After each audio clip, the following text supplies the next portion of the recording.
Black boy kicked out of dealership. Next day, his billionaire mom arrives in a Rolls Royce. The rain had barely started when Roman Hayes walked back to his car, shoulders low, folder clenched in one fist. The sliding glass doors of Westbridge Automart shut behind him with a soft hiss, but the sting on his pride was louder than any thunder that might follow. He sat in the driver's seat of the family's beat-up Honda CR-V, hands gripping the wheel, jaw locked tight. He hadn't said a word, not when the sales rep looked past him like he was invisible, not when they suggested he try the lot down the road, because cars here might be out of your price range, not even when one guy chuckled under his breath as he walked off with the words, "You kids watch too many rap videos." Roman didn't explode. He didn't throw his folder or demand to speak to the manager. That wasn't him. He just stared through the windshield, rain tapping lightly against the glass, and wondered how it all flipped so fast, from hope to humiliation. The twist? He could have bought any damn car on the lot. Cash. And they didn't know who his mom was. Roman, freshly 18, had just graduated from Northview STEM Academy in Chattanooga, Tennessee. A National Merit Scholar, full ride to Caltech.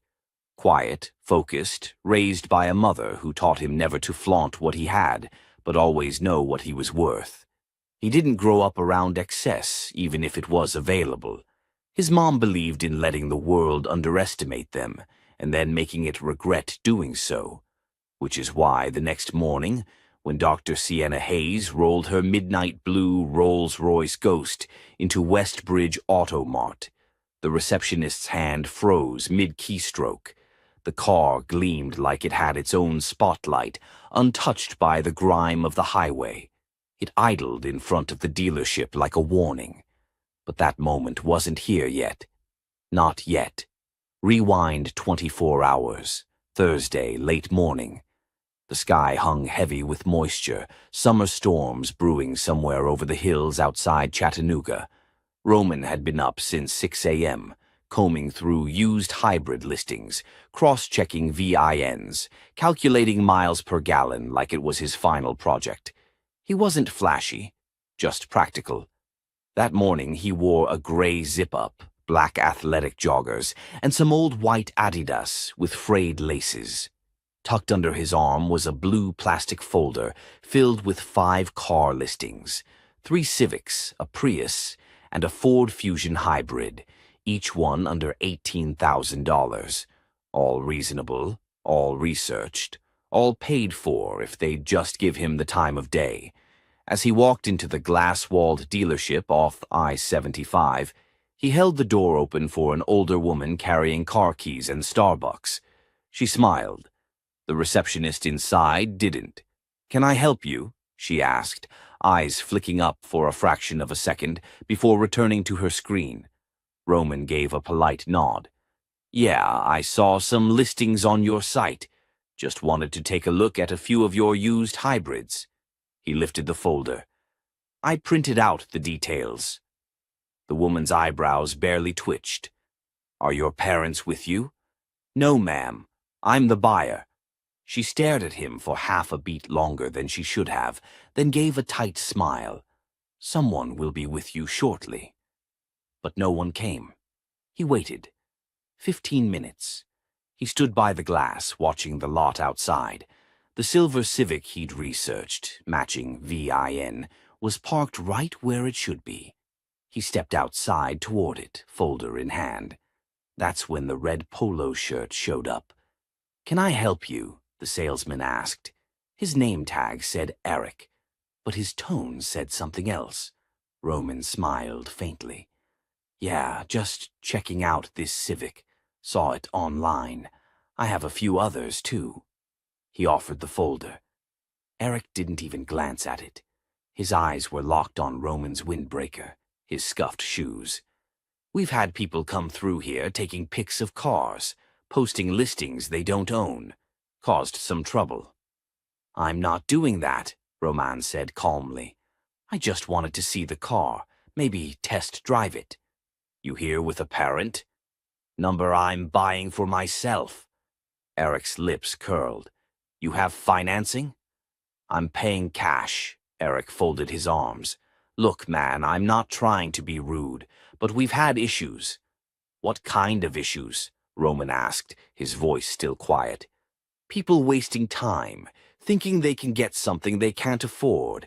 It's not a place to hang out. Roman blinked slowly. So you're saying I should leave? I'm saying maybe another dealership would be a better fit, Eric replied.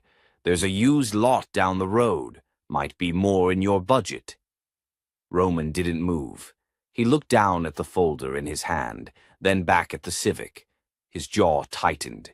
He turned without a word and walked back to his car. That evening, Sienna Hayes found him at the kitchen table, laptop open, listings on the screen. How'd it go? She asked, dropping her bag and pulling out leftovers from the fridge. Roman shrugged. Went to Westbridge. The cars looked good. Did you test drive anything? No. She paused. Why not? They told me to come back with a parent, said they had incidents with people like me. I guess I looked like a waste of time. Sienna froze, not out of rage, out of recognition. She sat across from him. Did they say anything specific? Not exactly, just didn't take me seriously. Sienna nodded slowly.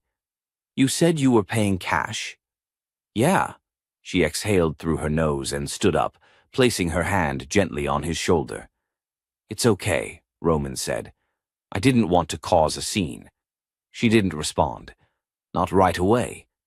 Upstairs, she opened her office laptop, poured a glass of Cabernet, and made one call to a former colleague at a regional banking firm who now handled asset insurance for local commercial properties. She asked a simple question. Who owns Westbridge Automart? By morning, she had the name, the manager, and a full staff org chart. She didn't tell Roman. He was still asleep. At 9:12 a.m., the double doors to Westbridge whooshed open, and everything that dealership thought it knew about customers changed. But that's chapter 2. The receptionist didn't notice the car at first. She was too busy fixing her lipstick in the reflection of her computer screen. But then the glass doors to Westbridge Automart slid open, and a wave of silence seemed to move through the lobby like a ripple. The Rolls-Royce Ghost pulled up to the curb as if it owned it. Not just the space, the dealership, the land beneath it. It wasn't flashy in the way people imagined wealth to be. There were no neon colors or revving engines. The car was so immaculate, so understatedly powerful, it felt like a statement made in a whisper everyone could hear. The receptionist finally looked up and froze. Out of the car stepped a woman with the kind of presence that made people stop mid-sentence. Her name was Dr.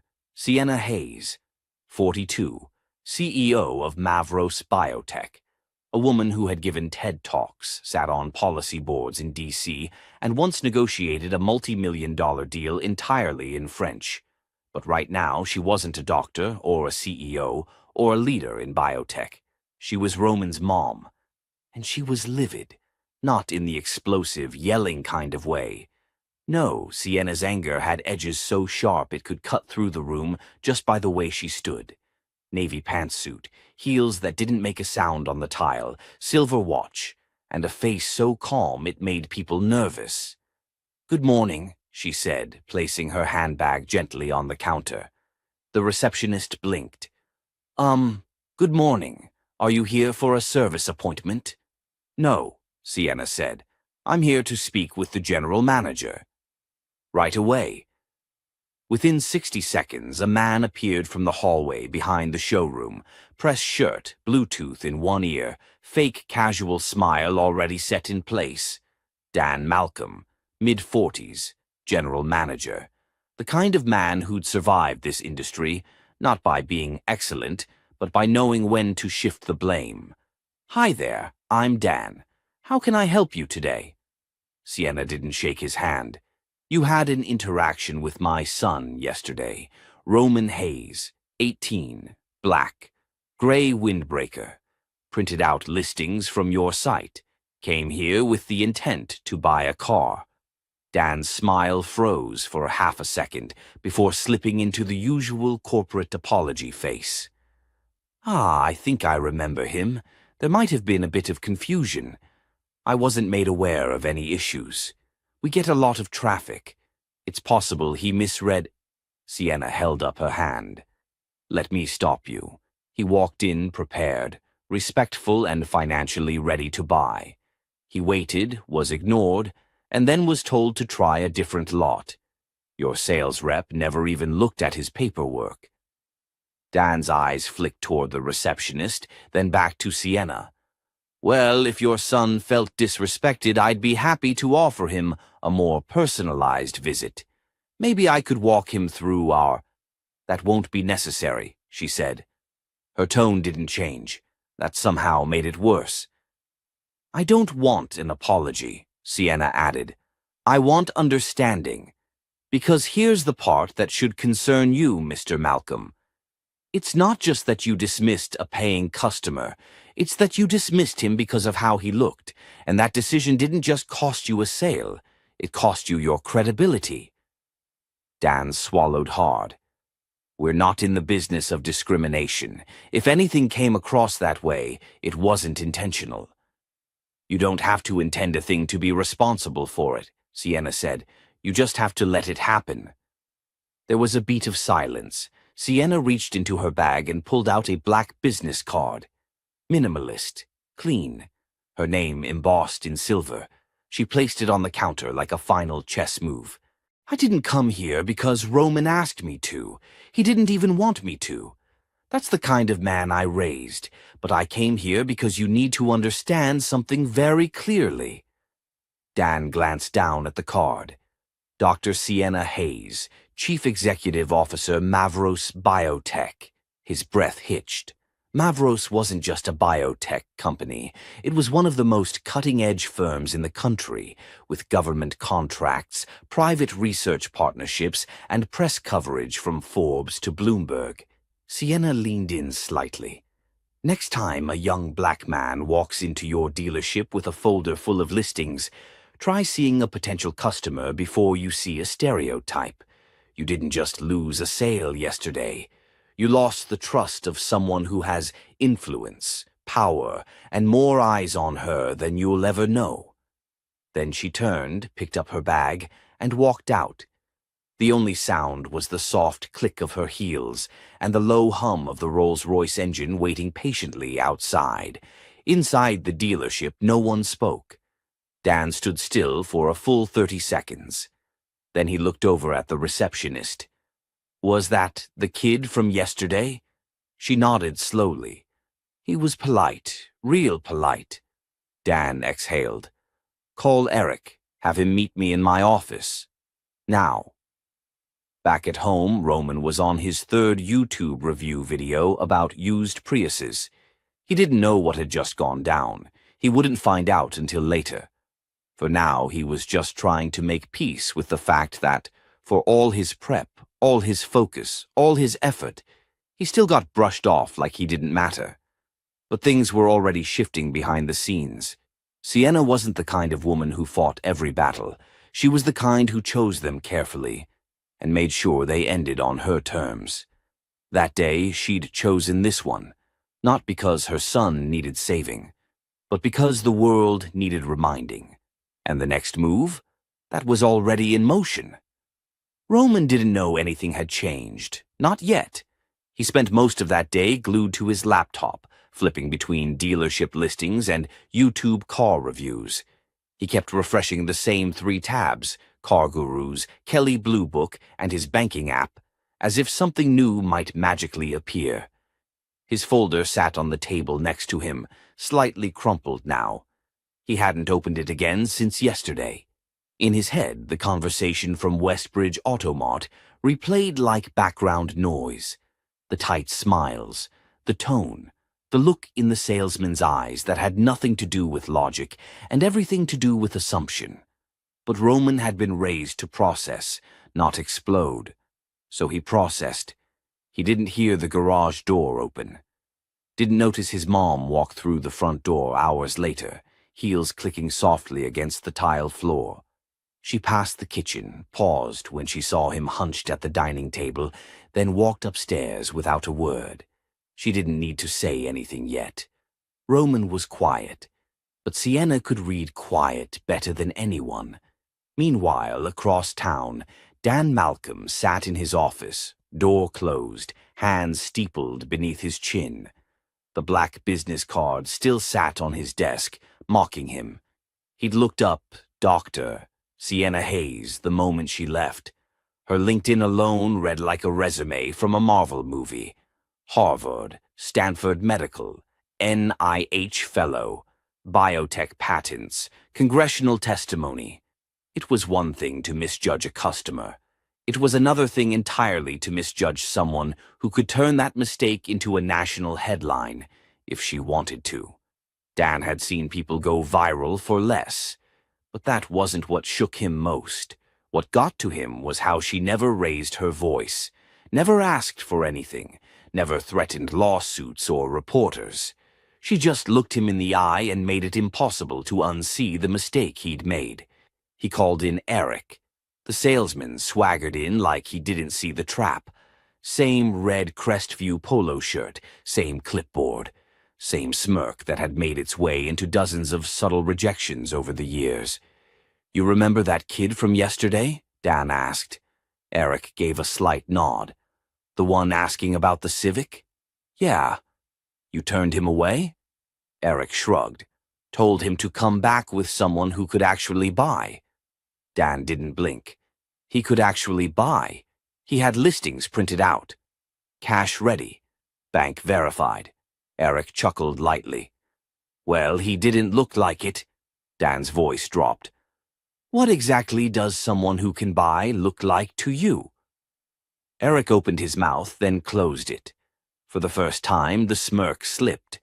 Dan stood up slowly. "You embarrassed this dealership, not because you were rude, but because you were arrogant. You saw a young black man in sneakers and assumed you knew everything you needed to." "I was just doing my job," Eric muttered. "No," Dan replied. "You were doing what you've always done. And now it's costing us." He reached into his desk, pulled out a blank employee incident report, and placed it between them. "You're suspended, effective immediately. We'll be reviewing all your previous customer interactions. And if I find a pattern, one more family you turned away because of how they looked, you won't be coming back." Eric's face flushed. "Are you serious?" Dan stared at him. "Dead serious." Across the lot, a silver SUV rolled in. A black woman and her teenage daughter stepped out. Dan watched them for a beat too long, then turned back to Eric. "Go home." Back at the Hayes household, Roman finally closed his laptop and headed into the kitchen. His mom was already there, pouring tea into a matte black mug. She wore a navy t-shirt, soft cotton pants, and a calm expression. "Hey," he said. "Hey, baby," she replied. "Find anything decent?" "Maybe. There's a place on the east side that's got a decent Prius. Low mileage. Not too pricey." Sienna nodded. "Want me to go with you?" Roman hesitated. "I'm good. They answered my questions online. Didn't sound weird about cash either." She gave a faint smile. "That's a start." He leaned against the counter, hands stuffed in his hoodie pocket. "Did you talk to them at Westbridge?" Sienna didn't answer right away. Then she said, "I had a conversation." Roman gave a slow nod. "A big one? No yelling, no names, just truth." He looked down at the floor, then back up at her. "Did they listen?" "I think they heard me," she said. "Whether they listen depends on what they do next." He didn't press, and she didn't volunteer more. That was how they operated, never needing full explanations to understand the weight behind each word.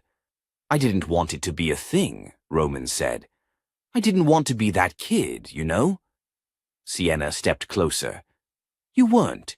You were the kid who came prepared, stayed calm, and walked away with your dignity. That's harder than yelling, and more powerful." Roman shrugged. "Still felt like they saw through me." "No," she said firmly. "They saw what they wanted, and that's on them, not you." A long pause settled between them. Then he exhaled slowly. "I think I want the Prius." She smiled. "Then let's go get it." At Westbridge Auto Mart, the atmosphere was different that afternoon. The staff walked a little straighter, spoke a little softer. Dan had pulled the team aside. No corporate memo, no dramatic speech, just a direct conversation in the service bay. "What happened yesterday can't happen again. Not on my watch. We treat every person who walks through that door with the same damn respect we'd give a CEO, because next time it might be one." The team nodded. Some looked away. Others looked guilty. A few looked like they were thinking hard for the first time in a while. Dan didn't care who felt uncomfortable. He cared that they finally saw the blind spots they'd been living in. Back at home, Roman sat on the edge of his bed, staring at the listing on his phone again. Then he tapped a button. Request test drive. 20 minutes later, a dealership on the east side replied with the time and a rep name. He smiled just a little. It wasn't about revenge. It was about knowing who he was and refusing to let anyone define that for him. That night, he slept better. Not because the world was fixed, but because he had found a piece of control inside it. And the real change was just getting started. The next morning came like any other. The Tennessee sky was still gray, the air still thick, but the energy in the Hayes home was different. Roman woke up earlier than usual, not out of excitement, but resolve. Today was a reset. He had a test drive scheduled at Riverstone Auto Group, a dealership on the other side of town that had actually treated him like a real customer, online at least. He threw on a clean t-shirt, dark jeans, and his newer pair of sneakers. As he stood in front of the mirror, he hesitated. Then he reached into his closet and pulled out a plain button-up, collared, neat, adult. Downstairs, Sienna was already dressed, not in her usual at-home wear, but something more business-sharp, slacks, blouse, and low heels. Roman stopped at the bottom of the stairs. "You coming with me?" he asked. "Only if you want me to," she replied without turning around. He paused. "Yeah, I think I'd like that." Sienna grabbed her keys. Not the Rolls. Today she picked her other car, an understated charcoal gray Lexus hybrid. Quiet, efficient, nothing flashy. Roman caught the switch, and though he didn't say it, he appreciated the gesture. Riverstone Auto Group looked nothing like Westbridge. The lot was wider, the windows clearer, and the welcome warmer. The moment they stepped onto the pavement, a young woman in khakis and a polo approached them. "Hi there," she said, smiling. "Welcome to Riverstone. You here to test drive the Sonata?" Roman blinked. "Yeah, I'm Roman. I set it up online last night." "Perfect," she said, shaking his hand like it actually mattered. "I'm Mia. I've got the keys and all the info ready inside. Want to check it out?" Roman looked at his mom, then nodded. "Let's do it." Inside, everything moved smoothly. Mia walked them through the vehicle's history, offered water without asking twice, and actually listened when Roman talked about what he wanted. A dependable car for school, something safe with good mileage. She didn't pitch luxury add-ons or talk past him like he was invisible. Sienna watched quietly, her face neutral but observant. Every now and then she'd add a soft suggestion or raise an eyebrow. Mia never flinched. Roman drove the Sonata for 15 minutes, looping past a few streets, testing the brakes, checking the Bluetooth. When he parked back at the lot, he turned off the engine and just sat there for a second, hands on the wheel. "How do you feel?" Sienna asked from the passenger seat. He looked over. "I like it. It feels like me." Mia was waiting for them back at the desk with a folder already prepared. "You're approved for the listed price, and since you mentioned cash purchase, we can waive a few admin fees," she said. Roman nodded slowly. "I'll think on it tonight. I'm not trying to rush." Mia smiled. "Take your time. We'll hold it through tomorrow if you're interested. Just let me know." Back in the Lexus, Roman exhaled like he'd been holding something in the whole time. His mother didn't say anything for a while, just let the quiet stretch. "That's what it's supposed to feel like," she finally said. Roman nodded, staring out the window. "I forgot it could feel like that." But while the Hayes family moved forward, the storm they'd left behind at Westbridge was just beginning to brew. Inside the dealership office, Dan wasn't finished. The HR director had flown in that morning from corporate, not for PR, for accountability. What happened here wasn't just a mistake, the director, a short black woman in her early 40s named Ms. Collier, said. It was a failure in judgment, in training, and in company culture. Eric had been officially placed on administrative leave pending further review. But even without the paperwork, most of the staff knew. His time was done. Dan stood beside Ms. Collier during the impromptu team meeting. "There's going to be mandatory bias and customer service training for every employee," he said, his voice firmer than before. "Effective this week. We're going to clean this up. Not because someone threatened us, but because someone didn't." The silence in the room was heavy. One of the junior salesmen, a Latino guy named Luis, raised his hand. "Are we going to issue a public statement?" Ms. Collier tilted her head slightly. "Doctor, Hayes didn't request one, but that doesn't mean we shouldn't acknowledge the harm." Dan added, "We'll discuss options, but understand this. It's not about optics anymore. It's about correction." Luis nodded slowly. So did a few others. But some just stared blankly, unsure if they were part of the problem or just bystanders too scared to call it out. Later that day, Dan sat alone in his office and pulled up the security footage from the day Roman had walked in.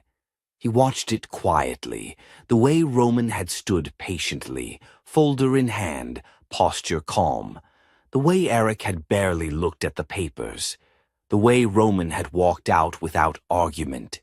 Dan scrubbed forward to the next day, watched Sienna walk in like a storm in silence. No theatrics, no anger, just presence. He didn't flinch when she placed that black card on his desk, but now, days later, it felt heavier than ever. Meanwhile, back at the Hayes home, Roman stood in the driveway that evening, looking at the Lexus. He imagined what it might have felt like if that had been the car he drove off in, if the system hadn't tried to shut him out before he even had a chance to speak. He turned to his mom. "You think they'll actually change?" Sienna looked at him. "Some will, some won't. But they'll remember you." He considered that. "I didn't say anything, didn't even push back." "Exactly," she said. "Sometimes the way you leave says more than the way you show up."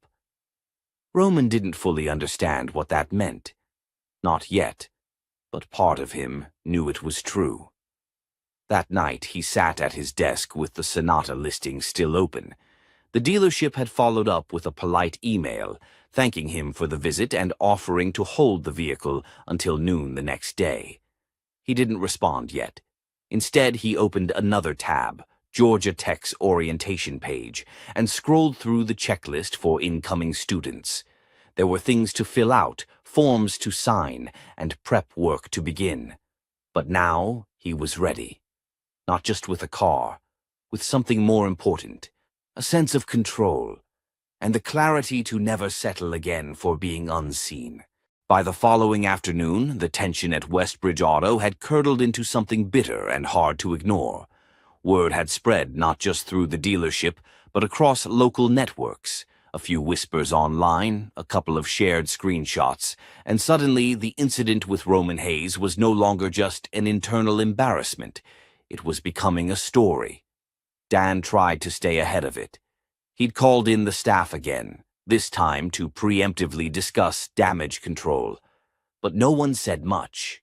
It wasn't just about Roman anymore. It was about what it revealed. Meanwhile, Roman was sitting on his bed at home, laptop open, tapping out an email to Mia at Riverstone Auto Group. He reread the subject line 3 times before hitting send. "Let's go ahead with the purchase." A few minutes later, her reply came through, warm and professional. "That's great news, Roman. We'll prep the paperwork. You're making a solid choice." He should have felt thrilled, but something still sat on his chest like a weight. He closed the laptop and wandered downstairs. Sienna was in the kitchen, grinding coffee beans with calm precision. "You ready to head over there?" she asked, glancing at him. Roman hesitated. Yeah. Yeah." She studied him. "You don't sound excited." "It's not that," he said. "It's just weird. Like I'm happy, but part of me's still stuck on what happened. Like I keep replaying it. Not because I'm mad anymore, but because I didn't expect it to hit that deep." Sienna stopped grinding. "That's because it wasn't just about the car." Roman nodded slowly. "It was about who they thought I was." There was a beat of silence between them. "And that's not your burden to carry," she said. "But it is something you'll learn to navigate. The key is not letting it shape who you become." She handed him the keys. "Let's go get your car." The paperwork at Riverstone was smooth. Mia offered them a private room to sign everything. The team treated Roman like any other buyer, not like a risk, not like a statistic. When he held the keys in his hand for the first time, it felt surreal. Outside, as they walked toward the newly detailed Sonata, Sienna paused. "I want to take a picture," she said. Roman blinked. "You serious?" "Yes," she smiled. "First car, first win." He leaned against the hood and smirked as she snapped the shot. Just one. No captions, no grand post, just proof. Not for others, but for them. Back at Westbridge, the storm finally broke. A local reporter had gotten wind of the story from a friend who worked in admin at the dealership. Nothing dramatic, just a tweet with the caption, "Ever heard of a dealership kicking out a teen with cash in hand? Well, they're about to." It didn't take long. Comments flooded in, some vague, some specific. And while Roman's name wasn't directly mentioned, enough pieces were there. The staff felt the shift immediately. Eric, still on administrative leave, showed up to the lot that afternoon, demanding to speak to Dan. "I didn't do anything wrong," he snapped, pacing in Dan's office. "The kid had no appointment. Looked like he was just wasting time." Dan didn't raise his voice.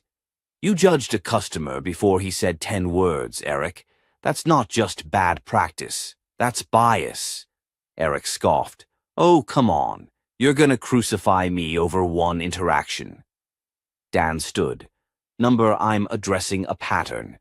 You've had similar complaints before. You're just lucky this time the customer didn't go public with his name." Eric's face twisted. "So that's it? I'm the scapegoat?" Dan sighed. "You're the catalyst, and unfortunately, you're also the example." Outside, the receptionist, Karen, sat at her desk, nervously typing. She'd been the first one to speak to Roman, and she remembered clearly how little effort she'd made. She replayed it in her head, how she hadn't looked up from her screen, how dismissive her voice had been. Guilt crept in. That night, she sent an anonymous message to corporate, not about Roman, but about the environment. "It's not just one guy," she wrote.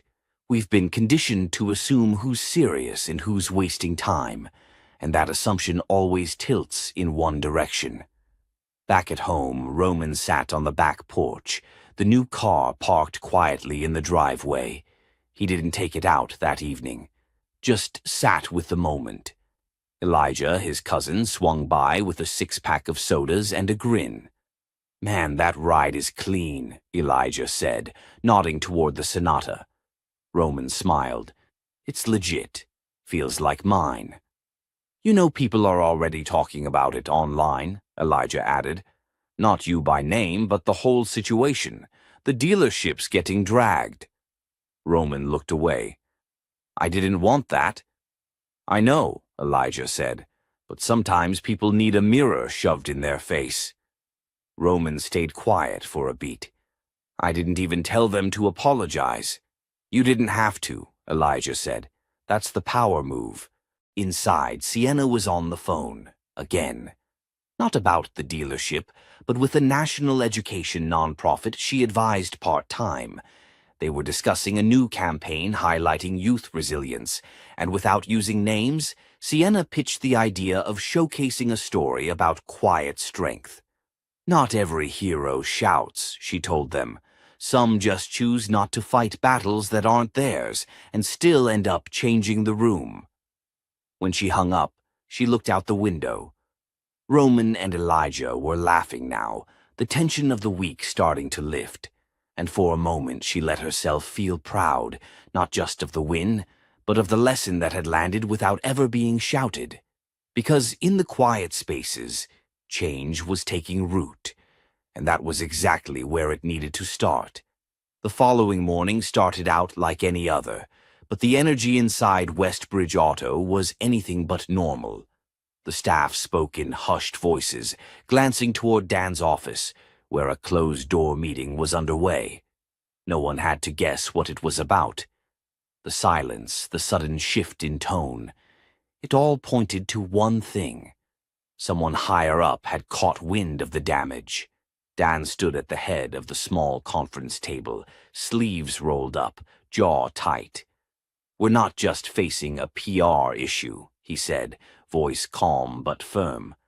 "We're facing a credibility issue. And I want to be clear, it's not going away quietly." Across the table, three other managers sat stiffly, absorbing his words. He dropped a printed stack of customer reviews on the table. "These are from the last 48 hours, Dan continued. "And while none of them mention Roman Hayes by name, they all say the same thing. This place judges you the second you walk in." "Some of these are old reviews resurfacing," one manager, Claire, offered weakly. Dan shot her a look. "Exactly. This isn't new. This is just the first time someone important noticed." Outside the glass walls of the conference room, Karen sat at the front desk trying to keep her eyes on her monitor, but her ears tuned in. She hadn't stopped thinking about that moment. Roman walking in, so polite, so prepared, and how she'd barely looked up. It wasn't intentional, but it had been automatic, and that's what bothered her the most. Later that afternoon, Roman drove the new Sonata across town, heading toward an open mic event at a small community center. Elijah had convinced him to come by, not to perform, but just to hang out. Roman wasn't sure why, but he agreed. When he pulled into the lot, he noticed the modest crowd already forming. Inside, the room buzzed with young voices, spoken word poetry, laughter, and storytelling. "You made it," Elijah grinned, walking over. "Come on, they've got a spot open." Roman raised an eyebrow. "I'm not reading anything." "You don't have to," Elijah said. "Just listen.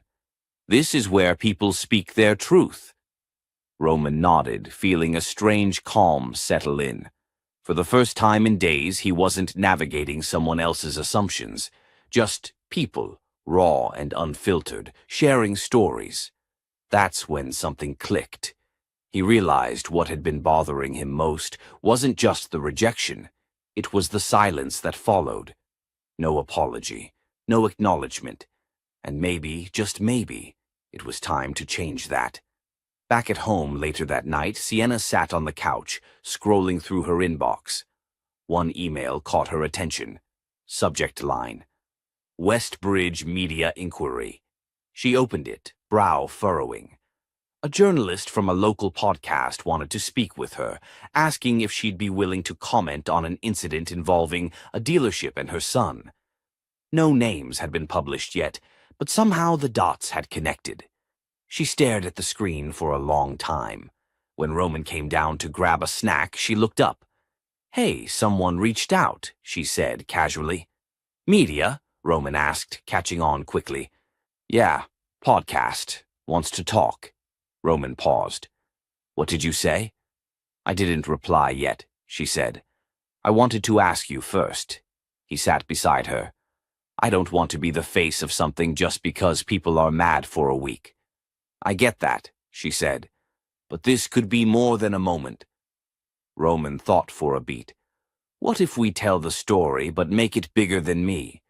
Talk about patterns, about what it feels like to walk into a room and be dismissed before you even speak." Sienna smiled. "Now that's a story worth telling." The next day, Roman recorded a short segment for the podcast, anonymous at first. He didn't name the dealership, didn't mention his mom's status. He just spoke about being 18, being black, and how being prepared didn't always mean being respected. His voice was steady, thoughtful. "I wasn't mad," he said into the mic. "Not at first. I was confused. I thought maybe I'd done something wrong. But then I realized some people don't need a reason to doubt you. They just do." When the episode aired 2 days later, it went modestly viral. Not explosive, but enough to get shared across TikTok and Instagram stories. Enough to make other young people nod and say, "That happened to me too." And enough to finally make Westbridge Auto's upper corporate office issue an internal statement. Dan received it mid-morning. It wasn't just a reminder about values. It was a directive. Start inclusion training, restructure sales protocol, and review all walk-in policies. Later that evening, Dan called a staff meeting in the service bay, neutral ground, away from the polished sales floor. "I'm not here to throw anyone under the bus," he said, "but we all know we can do better." Chris, the red polo salesman who turned Roman away, stood at the back, arms folded. He looked uncomfortable, but this time he didn't try to defend himself. "I made a judgment," he admitted, "and I was wrong. That kid came in more prepared than half the people we finance. I didn't see it because I didn't look." Dan nodded slowly. "Then let this be where we start fixing that."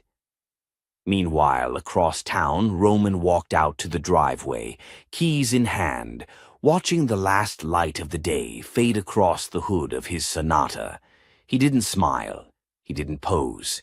He just stood there for a moment, silent, grounded, and more sure of himself than ever. The world might still make assumptions, but now he had his own voice, and he was starting to use it. Chapter 7. The next few days moved fast, but something deeper began to stir beneath the surface. Roman didn't chase headlines, but headlines found him anyway. The podcast interview had been reshared by a prominent civil rights activist on Twitter, then featured on a TikTok account with nearly 1 million followers. The comments section lit up. Not with outrage, at least not only with that, but with recognition. "This happened to my brother last year. I walked out of a dealership in Atlanta for the same reason. This story hits different." It was no longer about Roman Hayes. It had grown into something bigger, a mirror for people who knew the exact sting of being prejudged, overlooked, pushed aside. And through all of it, Roman stayed grounded. He still made breakfast in the morning, still helped Elijah study for his trig quiz. But he wasn't the same kid who walked into Westbridge Auto a week ago, hoping for a test drive. Not anymore. Meanwhile, inside the dealership, the pressure kept mounting. Chris sat at his desk, staring blankly at his computer screen. He'd made dozens of sales over the years, but now he felt every stare from his coworkers like a spotlight. No one said anything outright, but the energy had shifted. Dan's impromptu team meeting had made it clear. No more blind spots. No more excuses. The mistake had become public. And Dan, he wasn't looking to shield anyone from it. Mid-afternoon, a man walked in. Late 30s, dressed sharp, pressed shirt, wire-rimmed glasses, a business card tucked in his front pocket. He approached the reception desk. "Hi there, I'm Trey Caldwell, from Equity Works Consulting. We're here to begin the inclusivity audit." Karen blinked. "Already?" He smiled, professional but pointed. "The parent company requested we move fast. You're on the calendar all week." Within the hour, small huddles formed. Employees grouped together whispering, side-eyeing the clipboard-carrying consultants walking the floor. Questions were being asked, sales data reviewed, security camera footage pulled. And right in the middle of it all, Chris was asked to step into Dan's office. He knew the second he sat down. Dan didn't yell. He didn't need to. "You know why you're here," Dan said. Chris nodded, staring at the edge of the desk. "I messed up." "No," Dan said. "You showed us the crack we've been ignoring. And now corporate wants action. We're restructuring, roles, training, accountability." Chris's voice was tight. "So I'm out?" "You're suspended, indefinitely," Dan said. "You'll still get the training modules like everyone else. What happens after that depends on how you show up." Chris exhaled slowly. He wasn't surprised. He also didn't fight it. That night, Sienna sat in her office going through emails when she came across a message that made her stop. Subject: a note of acknowledgement. From Westbridge Auto Corporate. She opened it slowly, eyes scanning the short message. A formal apology. Not performative, but personal. They acknowledged Roman by name. They thanked her for raising a young man who showed more restraint and grace than most adults would in the same situation. They didn't ask her to appear in public, didn't offer discounts or favors, just something more valuable. Respect. She read the last line twice. "We failed him, but his story has already begun changing how we operate. Thank you for letting it speak." Downstairs, Roman was at the kitchen counter, flipping through a car maintenance manual. He'd started reading up on basic repairs, just for fun. When Sienna walked in, she held up her phone. "They finally said something," she said. He looked up. "Who?" "Westbridge." Roman nodded once. "What did they say?" She shrugged. "They said you made them look at themselves. Really look." He didn't smile, not fully. Just a thoughtful flicker of emotion in his eyes. "I didn't think it would go that far." Sienna leaned against the counter. "It always goes that far, whether we see it or not." Later that evening, Roman stepped outside and sat on the hood of his Sonata, phone in hand. Messages kept trickling in, friends from school, a cousin in Atlanta, even one from a stranger in Ohio. One message stood out. It was from a girl named Jayla. She was 17, about to graduate, and had watched the podcast with her older brother. She didn't have a fancy car. In fact, her family didn't even own one.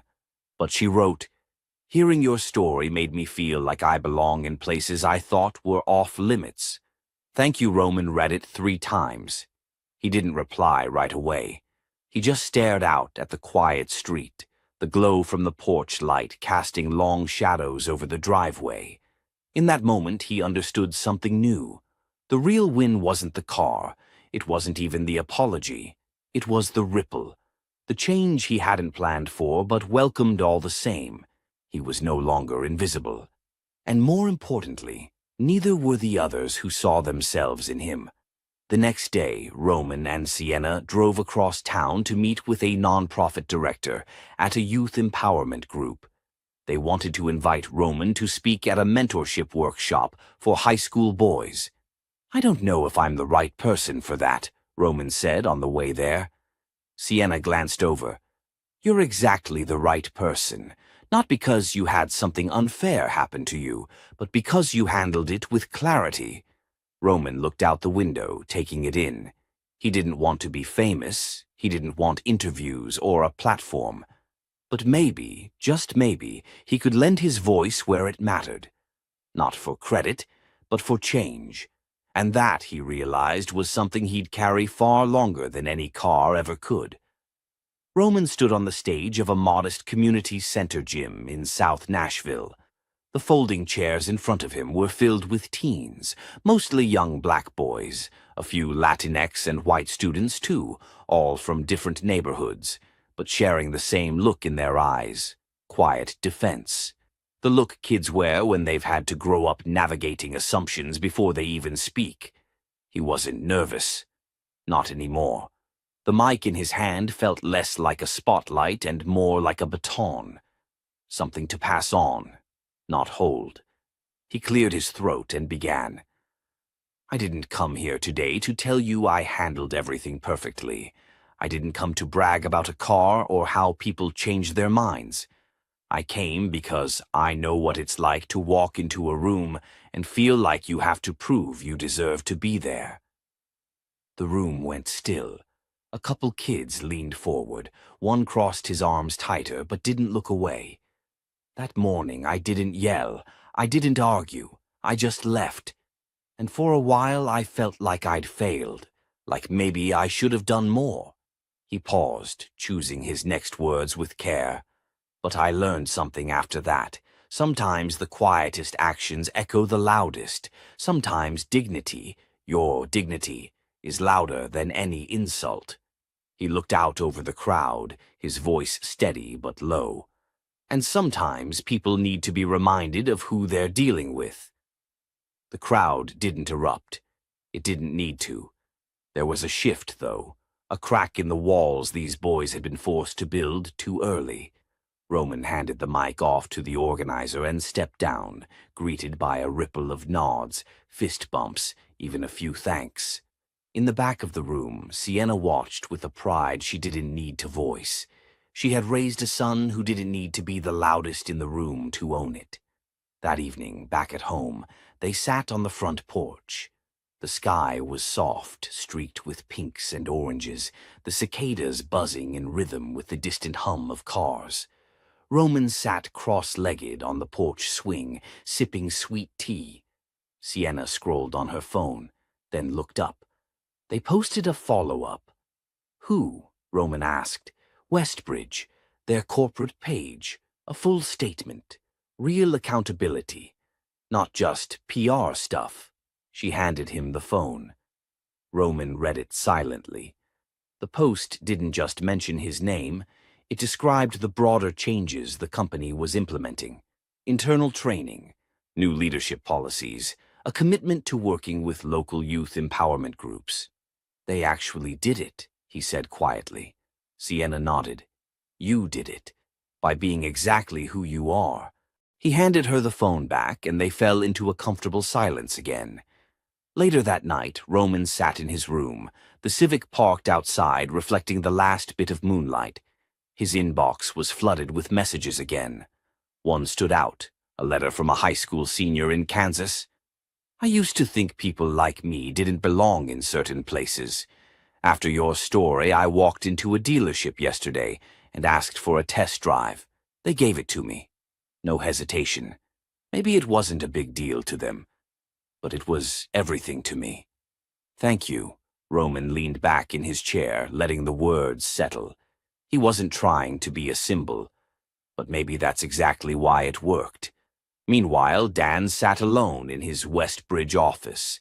He'd stayed late again, the dealership dark except for his corner light. He looked out at the lot, saw the Civic, detailed, priced fairly, keys hanging on a reserve tag in the office. He'd kept it untouched. He didn't know if Roman would ever come back for it. That wasn't the point anymore. He took out a plain envelope and slid in a note. Simple, handwritten.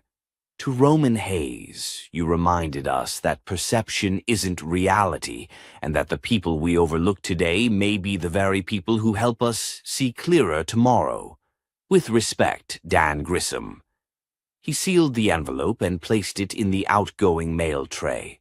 Back at the Hayes home, Sienna stood by the kitchen window.